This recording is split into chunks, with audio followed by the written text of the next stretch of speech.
by an international association of facilitators. Since 2018, I've started a book series on architecting collaboration, and my latest book, in co-authorship with other renowned digital facilitators and guest co-authors, is titled Beyond Virtual Meetings. It's all about the importance of the digital tools that can extend and augment the power of you as a facilitator and a meeting host in a virtual online meeting, but also on the hybrid meetings that are going to be so much needed in this post-pandemic era.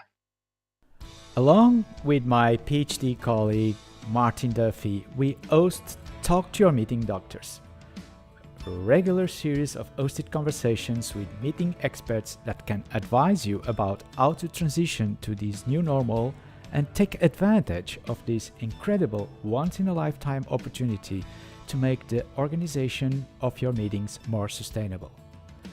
Please stand by as our show begins momentarily.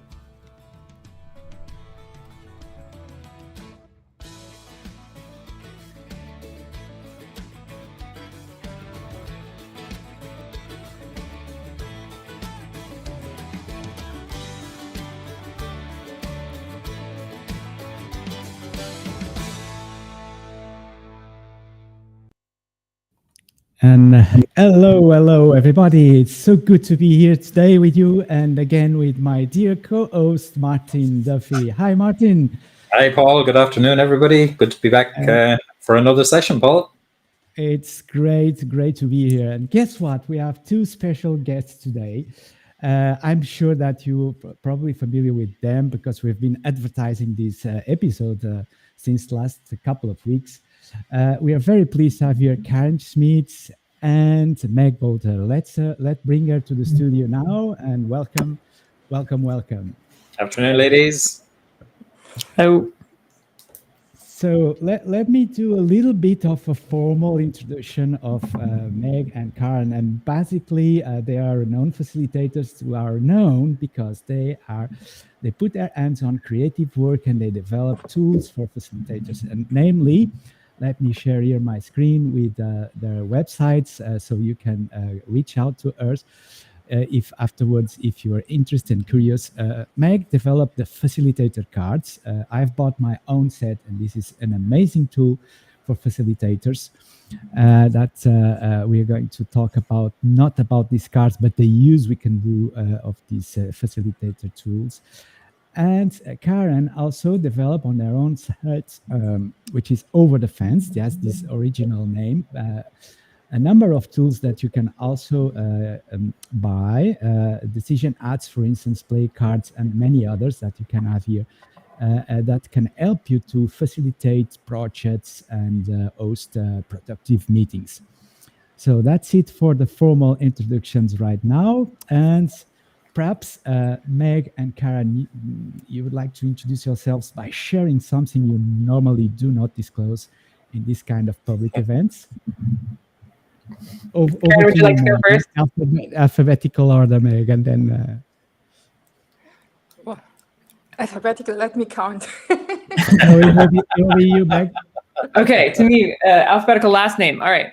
Hello, everyone. I'm Meg Bolger. I'm talking to you from Vermont, which is in the northeast corner of the U.S. For those who've never heard of it before, it's a small state, a rural state, and a place I love. Something I don't usually talk about. It's a big part of my life, but it doesn't come up as much in professional context, which is just that, like, I'm a very nomadic. I've been a very nomadic person my whole life. I moved 14 times before high school, and was always the new kid. And that was something that I think is interesting to see if that plays into my facilitation work these days. So finally landed where I want to be for a while, but I've never lived anywhere more than 3 years in my life. So hopefully going to change that in the next 3. Yeah. Cool. Oh, thanks for sharing. Mm-hmm. How about you, Karen. Well, I'm still impressed with the story Meg was sharing, because I thought I moved very often with 17 or 18 times, but Okay, not a competition anymore. So at the moment I live in Berlin, and I live here for 22 years now. I don't talk about this very often, and I grew up. We had it. We just started with that in the conversation we had before we started.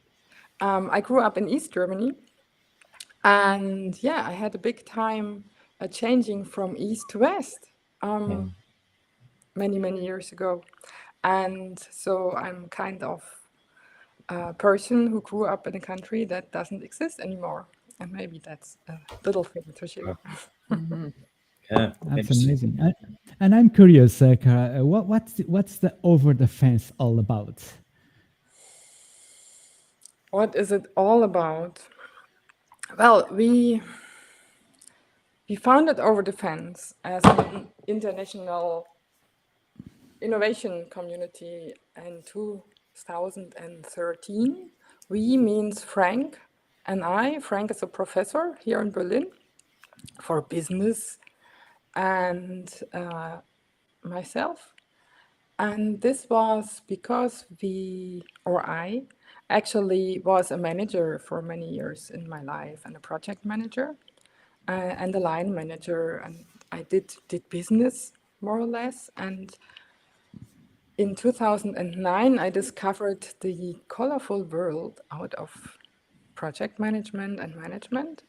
And I started with doing my Scrum Master, design thinking, facilitation, and leadership development. And I always told Frank about all this cool stuff. And he said, well, Karen, how can we make this easy to use for people in projects, for people who are doing the work and suffer from, time pressure and having not so much time and the luxury to get facilitators in the room. So how can we help them with simple tools and some methods to make their life better?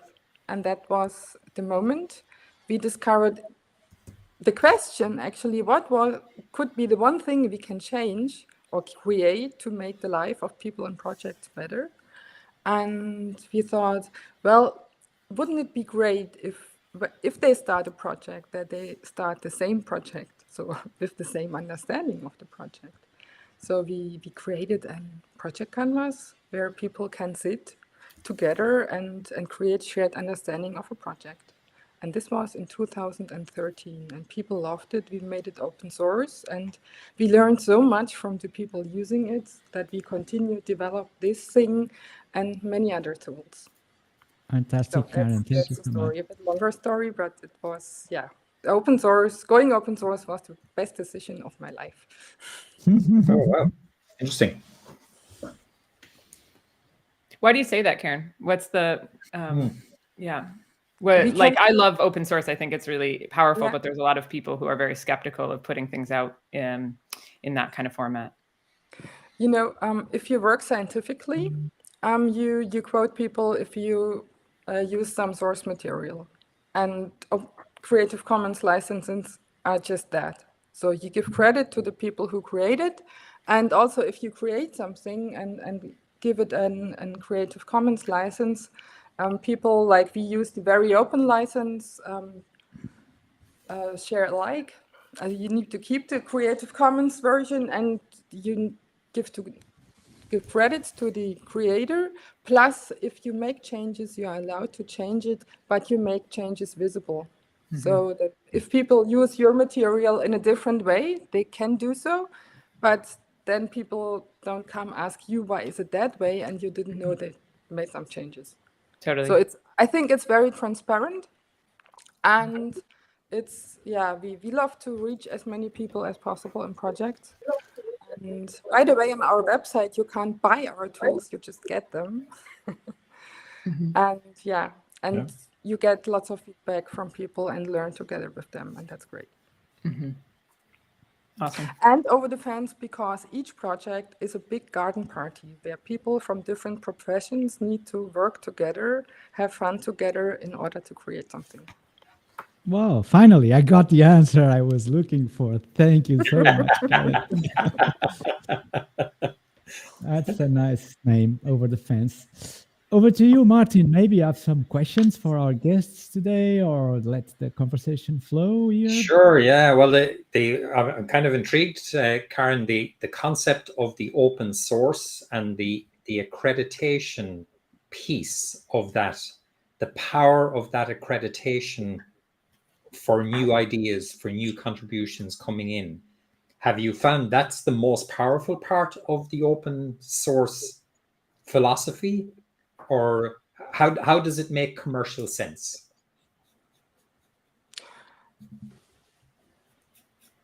It doesn't make any commercial sense. Yes, that's the best answer. So, but you know, I'm not a seller of tools. Yeah.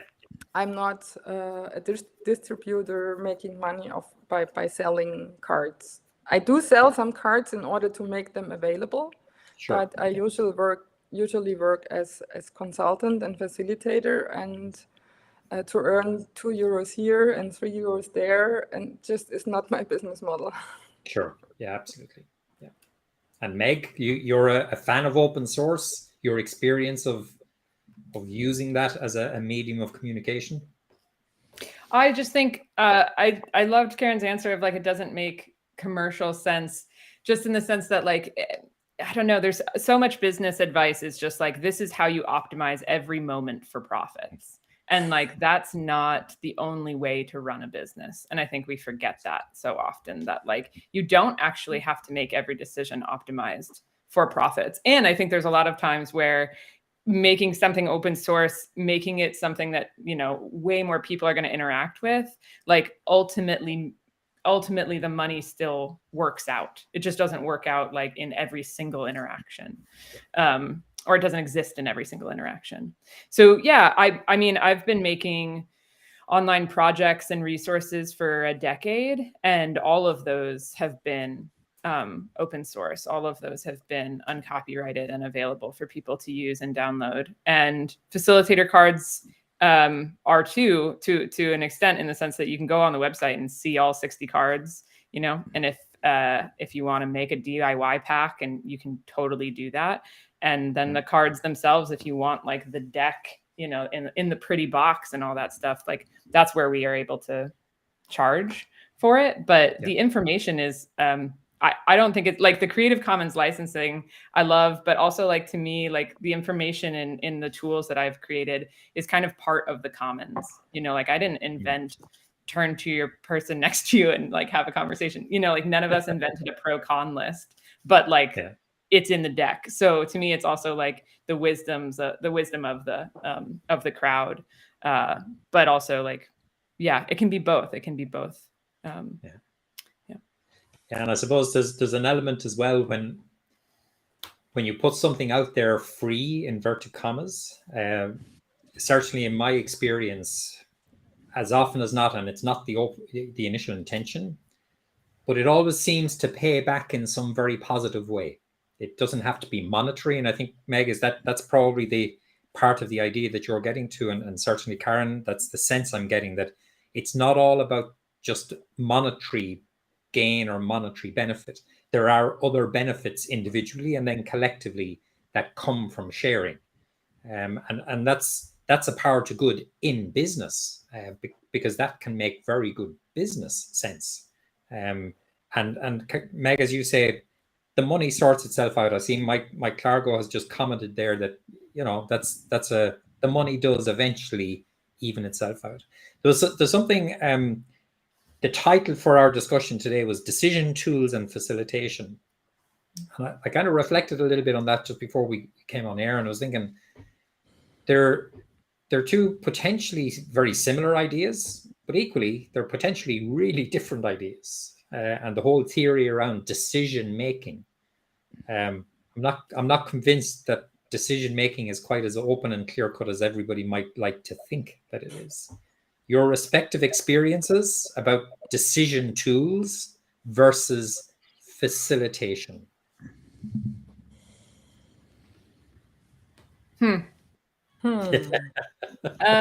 Well, it's an interesting. There's lots of places you could go with it. I'll just maybe start with where my brain went first. So Yep. I was working with a group of folks that lead. They lead union meetings. They try to unionize their colleagues, or they're working to unionize their colleagues. And what they need to do on a constant basis is run meetings where they bring people in, they hear their grievances, they hear the reasons that they're unhappy at work, and then they get them to make a collective decision to move forward with a particular plan, right? And that's a really high bar. That's a really high ask to get people to make collective decisions that they don't necessarily have all of the information that they need. And some of the things that we talked about was just what are the kind of different steps and stages in order to make a decision. So one of the things with one of the ways that facilitator cards are set up is that they're color coded, and the last set of cards is the red cards. These are the decision making tools. This is how you make a final answer. We want to come down to one final vote, or we want to identify all the next steps or whatever. And sometimes something I often say to people is that if you skip all the things if you skip surfacing the emotion within the group and understanding where people are at, if you don't get their input into where, what they want to see in that ideation stage, if you don't help them really understand the decision that they're making, then you won't be able to make the decision at the end of it. It's just going to get completely sidelined. And people seem to really resonate with that of oh yeah, people have these big emotions that come up right at the end, and then it completely derails our decision-making process. And I'm yeah, but if you do it earlier in the process, if you give time for that emotion at the beginning of the meeting, then you can actually make the decision towards the end of it. So I don't know if I'm answering your question, but that's what came to mind, is just that I think some of the ways that facilitators think through a flow or a series of steps to kind of a journey to take people on, I think can be really helpful to actually making decisions at the end of the day. So yeah, that's where I went with my brain. Karen, decisions go versus in a different facilitation. direction. Go in a different direction. My brain went even a bit earlier to a different direction. So I do facilitate, but I'm not at the first place facilitator. And we have created decision hats, which are also decision support tools, which we use and recommend to use before the meeting. So it's very simple. It's physical cards as well. And they contain, I just show them like this, 6 roles in a decision-making process.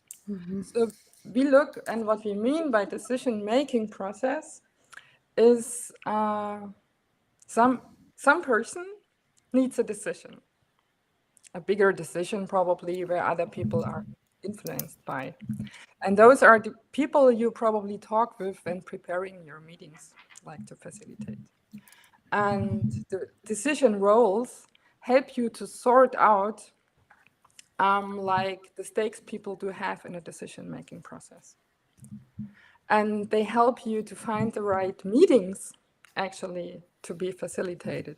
So it asks who needs the decision, who wants to have the decision and starts the decision-making process, who needs to make the decision, and who's preparing the decision. That's the person we, by the way, call the facilitator.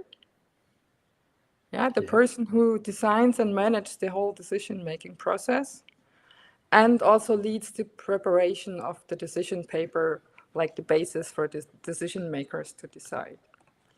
And these roles are pretty simple. It's 6 roles in total, but they very much help people to reflect who needs to be involved in the decision-making process and in which role. Especially, you have so many limiting beliefs in organizations, may that be traditional business organizations or any other modern form of organizing, where you have myths of decision making, like the boss needs to decide, or we all need to decide all together. And there are so many truths that are shared in organizations which are not true in itself. You need to reflect what makes sense in this situation, and this is where you can use the decision making, the decision heads, like to reflect who needs to be involved in the meetings, who needs to be heard, and who needs to decide together. Like it's a bit for bigger decisions. It's interesting. It's interesting, Martin, if I may step in, because not necessarily these two approaches are mutually exclusive. In my view, as IAF certified professional, we have the core competencies of the IAF, as you know, and we have an important part of facilitation has to do in understanding the context for decision making, clarifying roles, and that's what Karen absolutely brings. But then you have to go to the nitty-gritty part of the process of actually making decisions, and that's where I think the facilitator cards come in very, very handy. So not necessarily mutually exclusive. Folks, you might need to buy these two sets of cards for your work as a professional facilitator. But sorry to Martin to step in on the. No, actually, there's a key point there, Paul, that I would like to pick up. But just before I do, Karen, the 6 hats that you refer to, they're your own hats. But are they related to De Bono's 6 thinking hats concept? Yes, there is a relation. It's 6 hats. Yeah, that's it. That's the concept. But it's interesting. So I presented the cards a few times to facilitators, and this association happens very often. And what you could, of course, use is to help people reflect, how would I feel in this situation as an owner or as a decision maker? You could use that. People do that and it works, but it's not designed for that. It's really about your real role in this decision-making process. Also to get clear about your role first. And, you know, the facilitator hat I showed, that's the hardest part, because this is the person who needs to find out what decision makers need to know before making the decision. And this is the person to think which experts to be involved and what kind of formats and workshops you need to make in order to get to the decision. Yeah. So of course, you can also use them in workshops. And this is really fun because you work with shared assumptions or individual assumptions. If you come in a room, if you have your customer was convinced we need to make this decision together. I, from time to time, work with NGOs, and they very often say, we have to decide this. And if you then just ask them, okay, for this decision, you give everyone a set of all the 6 cards with the roles, and you ask them to read the roles and just say what roles they feel to have in this decision-making process. And then you get a really interesting picture. Then you get the picture that not everyone wants to decide. Then maybe people want to be involved in different ways in this process. And you can participate in different ways. You don't have to make a decision. You don't have to make the decision altogether. In some cases, it can make sense. I'm not saying it doesn't make sense to decide altogether. It's just to find out what makes sense for the situation and for the people. Yeah. We have here a manifesto for the slow thinking, Martin. Have you noticed this? Manifesto for slow thinking. That's something that you're asking. Sorry about interrupting you. There's a common thread that both of you have drawn on there. One is process, so decision-making process as opposed to decision. And the second point that both of you emphasized was emotion and the power and its significance and the importance of emotion. Can you speak to either or both of those ideas in your experience of facilitation and decision-making? Which comes first? Which comes second? What's the weighted importance of the two? So decision-making process versus emotion.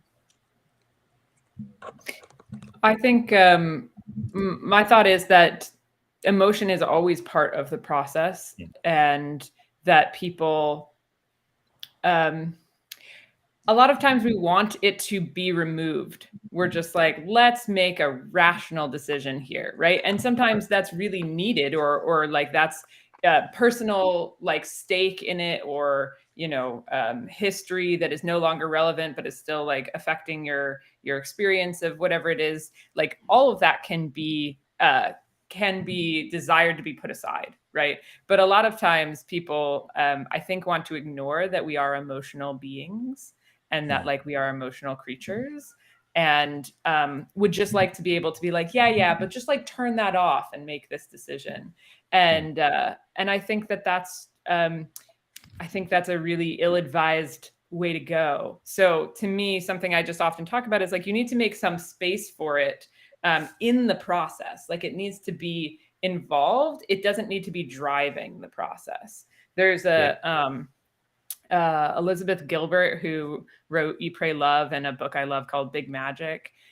She talks about like, fear is something that is always with her in her creative process. And she doesn't say that like fear can't come along, but it can't drive the bus. And to me, like there are going to be decisions where actually like emotion is like maybe the reason to make that call, where somebody's like, it just doesn't feel right. And you're like, okay, that's actually the best reason not to do it.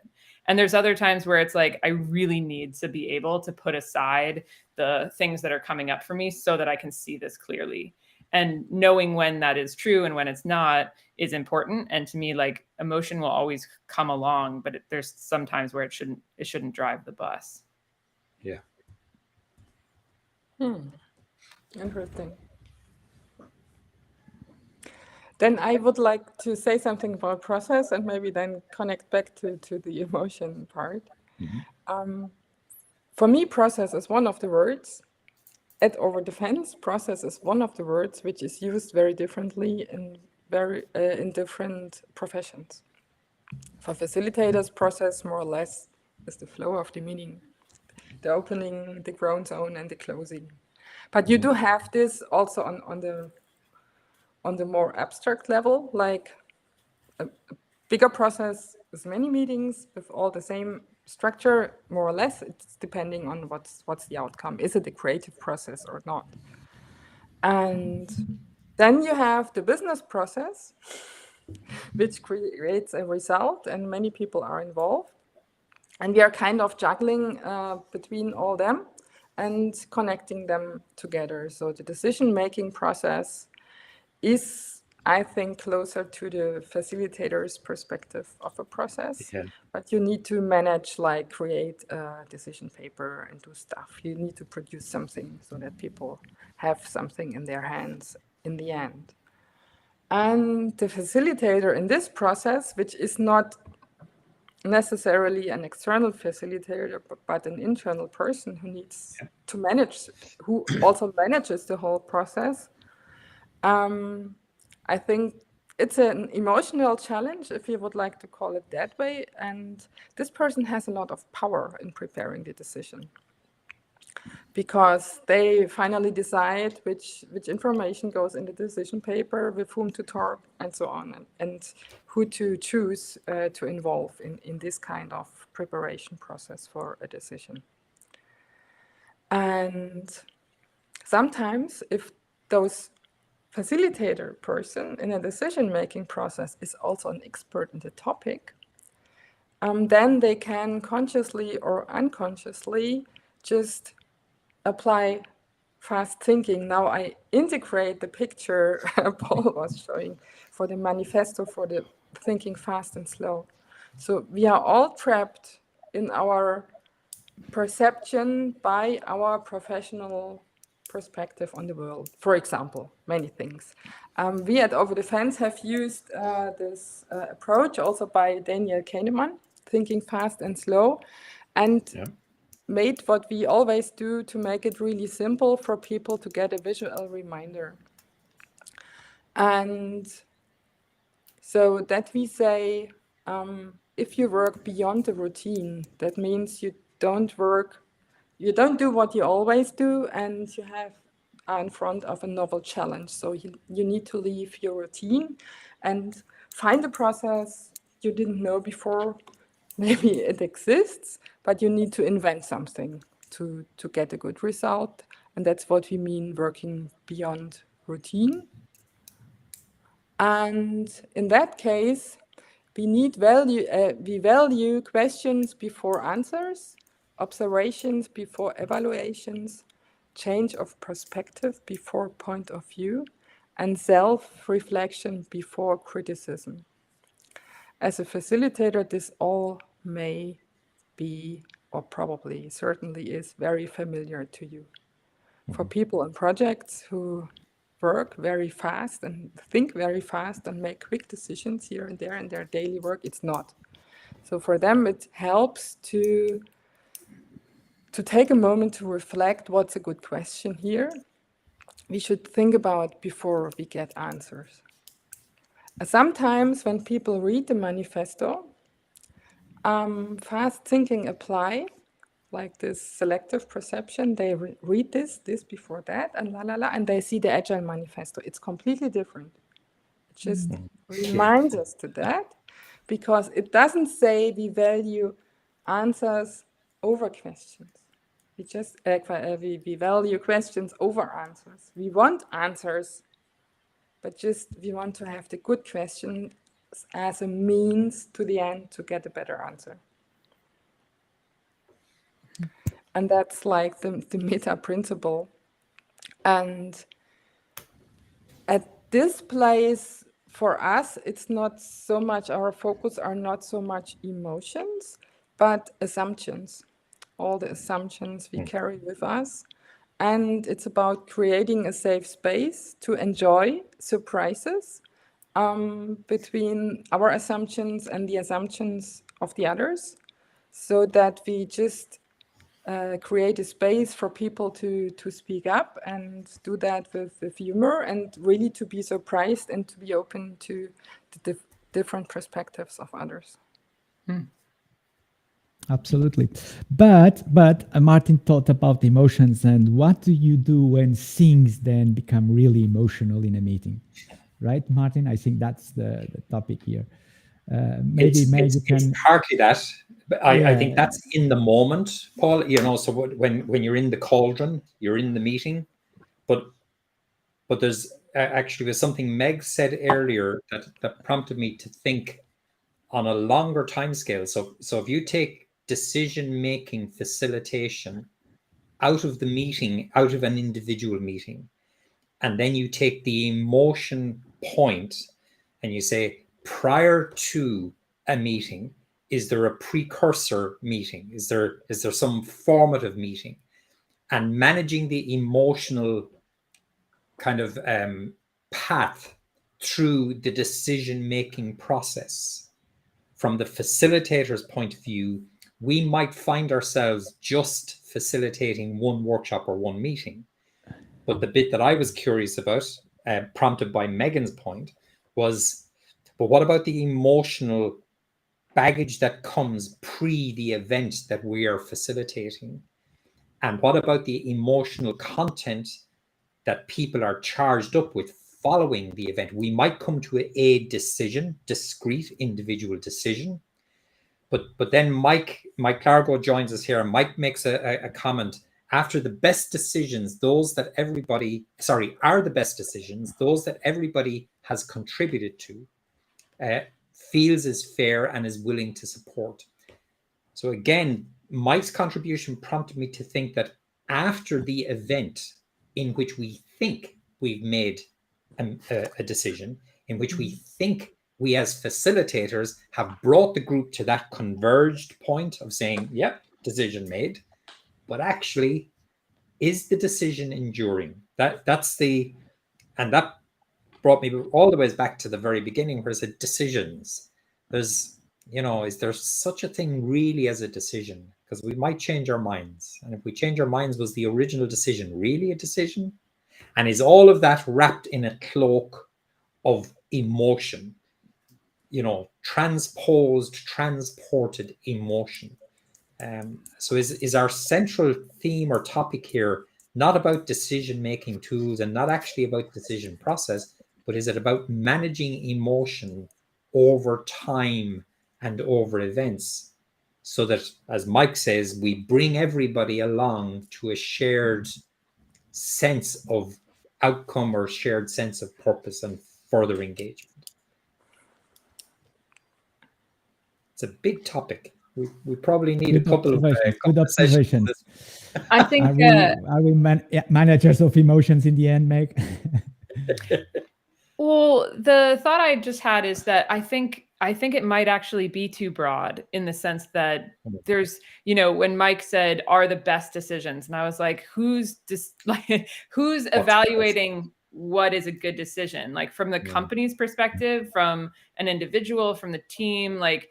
I think part of me is like, I think we might be too abstract to be like, for me, I feel like we're too high up for me to get any good, to contribute anything like specific enough to be useful. Because I think there's a ton of different types of decisions, like, in my business, for example, just to like to get specific, like last month, we decided we're not going to spend any time on Instagram. We're not going to do any advertising. We're not going to spend any time really making YouTube videos. We're going to do something really different this month. And like, that was a decision we made, and then we acted on for the entire month of, it's July, right? Yeah. For the entire month of June, and yesterday we were reflecting, how did that go? What did we work on instead? What are all the things?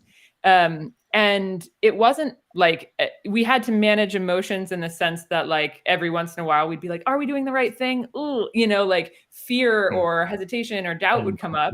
Discomfort, but there was a point of time, we made a commitment, we stuck to it for a particular length of time, and then we got to reevaluate it. So but like that decision-making process looks really different because I work in a team of 2 people, like me and one other person work in my company. And if there were 10 people, that would be a completely different ballgame, with the exact same decision to make. So like I think what's hard about talking about decisions and emotions in this kind of like high level way is that there's just, I don't love, I get pushback from my participants a lot when they're like, I don't know, it depends. And I'm like, oh, like if then we didn't narrow in enough, if the it depends is the answer, or the first and primary answer. So that's where I think I'm a little that's stuck, but yeah. Yeah, I think that's a very good point. And I could bring to all these questions another question: what's the best decision? Maybe a decision that gets implemented, or so. But then it depends upon what kind of decision is it. If you usually make a decision because you have an intention to change something, to make the world a better place, to create an impact or whatsoever. And for this purpose, you mostly think of more precisely of a result, something you want to create with this intention. And most of the time, if you decide then this needs to be created, also we want to create something in order to change the world, then you have people who need to do that. And if they are involved in the decision-making process, your chances are much higher than that it's possible to do that for them, because they give their opinion. And sometimes it's as simple as that. And sometimes decision-making processes fail and negative energies or emotions are created because no one talks to those people who need to actually realize the result. And they said it would be much easier if we did it the other way. But that's the whole trick to design this decision-making process in a participatory way. I think that's one reason for emotions or frustrations created by in decision-making process. The other source of negative emotions or frustrations is if you ask people to decide something who do not want to decide that because they do not feel in a position to be responsible for this situation, for this decision. And that's also, I think, a very common one. Yeah, that concept of responsibility for making decisions versus having the authority to make those decisions. That if you carry the responsibility without the authority, you're going to feel more and more emotionally exposed because you more and more act outside your scope of authority, your ability to act. Meg, you made a really and telling you can point just there. one Sorry, part. Karen, You can also call that it's a balance. Needs to be a balance of responsibility and power. Yeah. Yeah, that's a critical. Certainly in groups that I've worked with, that's it's a question I like to pose reasonably often, particularly when people think they're approaching a decision where they say definitively we're going to do X, Y, or Z. And I like to be a little bit provocative and then say, okay, do we need permission for that off anybody? Does somebody else have to authorize that? Because if they do, have we actually made a decision or have we just made a recommendation? And if we have made a recommendation, okay, have we followed a reasonable process to generate recommendations as opposed to generate decisions?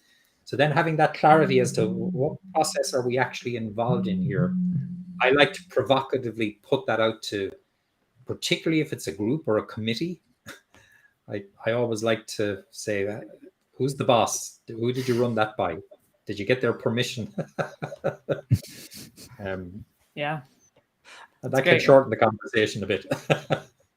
And the recommendation can be so much valuable, but you would really probably create it in a different way, because if you have a diverse group of experts in the room who do a recommendation, do they need to have a consensus on what is the recommendation?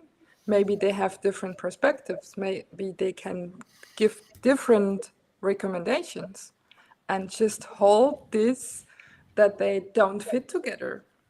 Yeah. Do they have to convert the thing? I would question. Yeah. I like those. And lots of emotions there. Yeah, and you know, certainly if you find yourself thinking initially, you're in the decision-making space. But when you work it through, you're discovering actually we're more in the recommendation space. You then might want to backtrack a little bit and say, well, if I'm going to recommend something, I might need to put forward, well, what options did I actually consider? What weighting did I give? And why am I reaching this recommendation?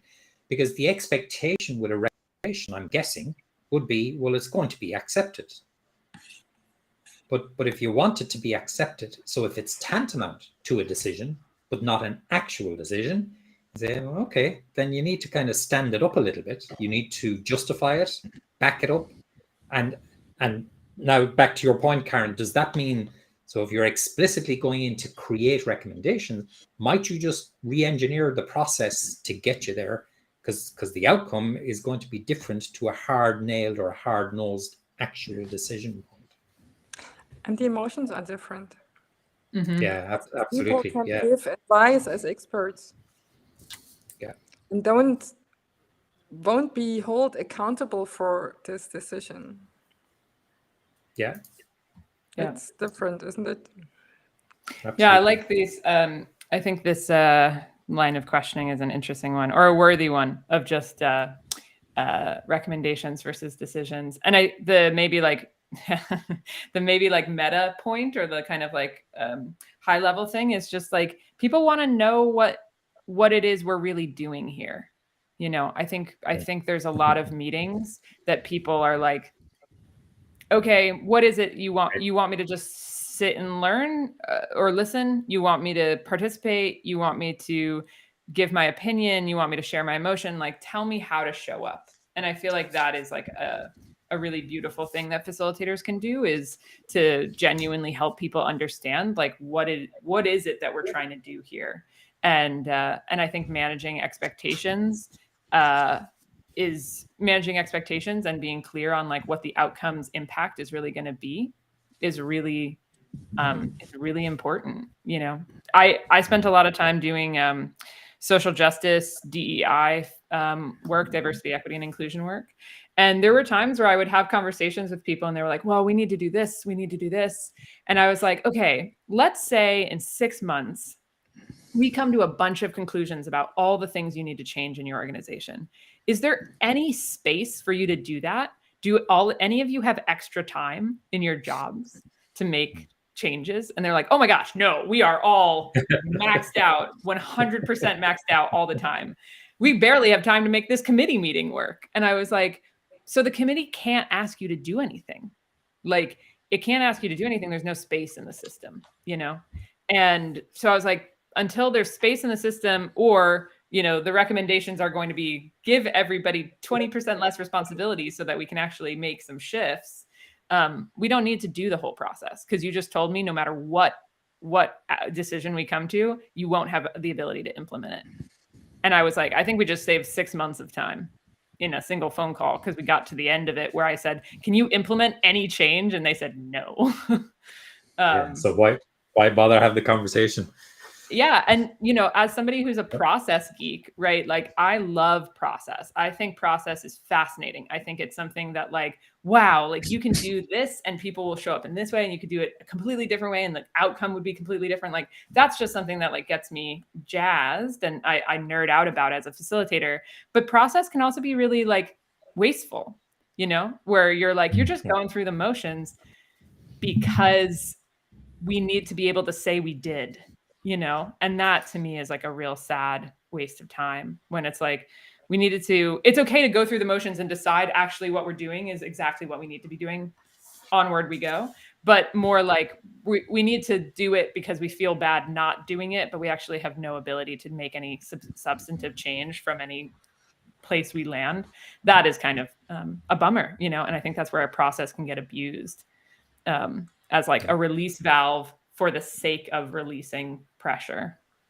I don't know if that makes sense. Which is a very, very different purpose to what might have been originally intended. Yeah, when the purpose of, like, we're getting together to make big changes in our organization versus, like, we're getting together to talk about big changes we will absolutely never implement, but we can't tell you that flat out.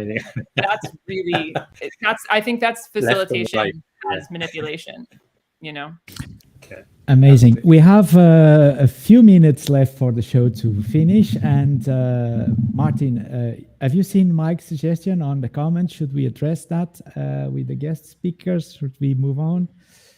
Because it's kind of deep. I can bring the question of Mike here. Yeah. Just have a look at Mike's comment there. The facilitation tools. Ensuring left hand side of Karen's thinking, slow side, and to the moderating emotions through that. So tools could be a blessing for a facilitator, right? Sure. I mean, there's a host of places to go for tools. And it really depends on the type of tools you want, right? So I would say, Mike, there's a couple categories of tools, right? We both have talked about one, which is like card decks, and there's actually like a host of those out there, right? So like facilitator cards are, processes that you can use, like individual structures that you can use when you're working with a group. Karen's cards, the ones you showed us, I'm sure you have, there might be others as well, like help you understand the like role or mindset that you're in. There are a million sets of question cards. And like icebreaker question cards or deep thinking question cards to get into. I'm going to try to find, while Karen answers this part of the question, I'll try to find some links to send. But like card decks is just one category. Then there's books, right? Then there's like resource websites. So it depends on like, if you're like, I really need more structures to help my group move through a process, you might look in this direction. You're like, I just want people to have like physical objects to engage in a session, right? You would go to a different place. And if you're like, I want to get better at question asking, then I would also send you in a different direction. And knowing what of those things you actually want is maybe some of the hard part. But yeah, there's a lot of places to go. And I think if if, Mike, you know where you have a gap that you want to fill in facilitation, then it would be easier to make a specific recommendation. But is there a way for me to put comments in the chat? Yeah. Yes, you can share them here on our private chat in the studio, Okay. and then I'll Great. try to While put them Karen on the gives link. her answer, I'll look for some links I can send you. Amazing. Cool. Yeah, well, we have 50 minutes of episode, and we need to wrap up before we close the studio for our viewers to take on their duties, as we have quite a number of followers from different LinkedIn accounts that are following us live, and I'm sure many more after the show is over. Martin, we'd like to do... I can add one thing to what Meg just said about the different tools, because I find this question very interesting, and Meg is typing at the moment. Yeah. So I can say we use cards like the decision heads cards or question cards. It's itself a completely different approach than Meg's cards, because your cards, I understood, for example, the facilitator is using in order to prepare a session. Yeah. So our cards they are kind of, they help people break their assumptions about concepts, like business concepts that are in the room. Yeah. And they are colorful, they are lightful, but the stuff and content is actually really heavy. So, but just bringing those nice and colorful cards in there, addressing those big questions, helps people to take them, not to, like, just maybe it reduces some fear to open up to see things from a different perspective. I think that's one of the reasons I love to create visual tools, may that be cards or posters or whatsoever. And Mac has plenty of resources also for using other stuff for getting there at this point. Yeah. And I think that's a cool thing, because another reason why I like using or creating tools, like tools for thinking, is that people can use them after the workshop as well. So in their daily life, this is how this kind of breaking the usual patterns of thought can get or emerge into an organization if people like learn using the tool and experience the value in the workshop and just take them with them in their daily work for challenges like this. It's amazing, folks, how quickly 52 minutes can go by. Yes, we're probably a little over our budgeted time. Paul, I'll try and keep a wrap up here to literally 1 minute, if that's even possible. That's fantastic. Yeah, the conversation just had. So our theme or our topic was decision tools and facilitation. At the latter part here, we just identified that while both the tools each of you primarily advocate are card-based, actually both of them in different ways are really about managing the processes of decision making and managing people's emotions through those processes. So decision making in its own right isn't necessarily something totally discrete. It's actually something that emerges out of a process, not only necessarily in a single meeting, but actually potentially from meetings to meetings. So handling those emotions that contribute to those decisions becomes critical. At the latter part, we fell across the concept of authority versus responsibility. And that actually threw up a couple of interesting divergences and convergences in the way that we might think about it. So depending on the level of responsibility that a group or an individual has versus the authority that they have to discharge those responsibilities, now might fundamentally change the way in which we plan as facilitators any process to manage the emotions, to bring them through their, let's say, engagements. Because now recommendations versus decisions might sound very similar, but actually they can be worlds in the process to bring people to those final parts. A key point, I think, Karen, you made the key point around assumptions, that the decision-making process and the tools that you use are very often about, in a structured way and a constructive way, challenging people's preordained assumptions so that we then may look at things from a very different perspective, which ultimately may bring us to a very different set of outcomes by way of the decisions. Conscious of time, Paul, I'll leave it wrapped up at that. And as always, I leave the final comment over to yourself. Thank you so much. But I would like to say the last word for our guests. I mean, the golden nugget from this conversation, Megan and Karen. What you take from this time we have spent here together virtually? I think I'll be thinking about that decision versus recommendation dichotomy for a bit. So yeah, helping people get clear on whether they're making a decision or making a recommendation. And the sooner you know that in the process, the better you can aim it correctly, or craft it correctly. Karen? Cool. Karen? I'm actually very inspired by Meg's passion for managing emotions during workshops, and I definitely need to get your cards. They're very useful. Yes, I hope that you can stay together in touch after this show, after this meeting. And thank you so much, dear viewers. Thank you, Mike, for your questions and comments. Stay tuned also for our next points of gathering. We are going to host on the Digital Collaboration Academy the digital facilitation bootcamps in the summer. So watch our space here in the digitalfacilitation.eu, and also a transformation agent course that we're going to offer in September, also by applying digital tools for facilitation. I'm jazzed about this, as I've discovered this expression today. Thank you so much for joining us here on episode 7. We are going to have episode 8 in August, right, Martin?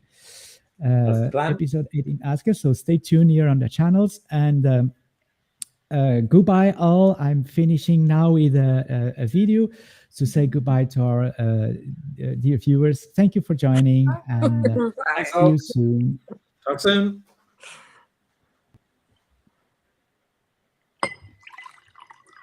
My name is Paul Neonesdia. I am a certified professional facilitator from the IAF, which stands for International Association of Facilitators. Since 2018, I've started a book series on architecting collaboration, and my latest book, in co-authorship with other renowned digital facilitators and guest co-authors, is titled Beyond Virtual Meetings.